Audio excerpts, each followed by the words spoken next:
Procrastination the generational curse, జన్మ జన్మలుగా వస్తున్న శాపం. తో సహా అందరం ప్రొకాస్టినేషన్ని ఫేస్ చేస్తాం కదా. వర్క్ అంటే ఎవరిది తెలుసా? ప్రొకాస్టినేషన్ ఫేస్ చేయని వాళ్ళది. ప్రొకాస్టినేషన్ అనే ప్రాబ్లమ్ని ఎలా సాల్వ్ చేయాలి నాకు తెలియదు, కానీ సాల్వ్ చేద్దాం పద.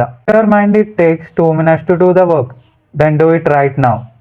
అంటే నేను ఒక వీడియో చేయాలన్న గోల్ ఒకటి ఉంది, కానీ 12 hours ఆఫ్ డెడ్ లైన్ మాత్రమే ఉంది. దెన్ ఇప్పుడు ఏం చేద్దాం? I have to make 1 video.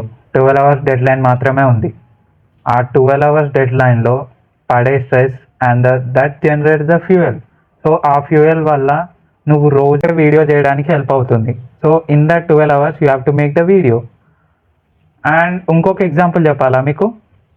Kilometres running అనగానే మనం భయపడతాం, అది వెరీ హార్డ్ అనుకుంటాం. కానీ 10K స్టెప్స్ ఇస్ కొంచెం డిఫికల్ట్ అనుకుంటాం, కానీ 10 minutes వాకింగ్ చేయమంటే ఈజీగా చేస్తాం. So the point here is to make your work easy. Your running shoes is very very easy. So the idea is to make your work as easy as possible.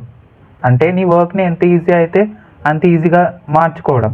To work on your laptop, take it in 2 minutes. Open your laptop, it takes only 2 minutes, right?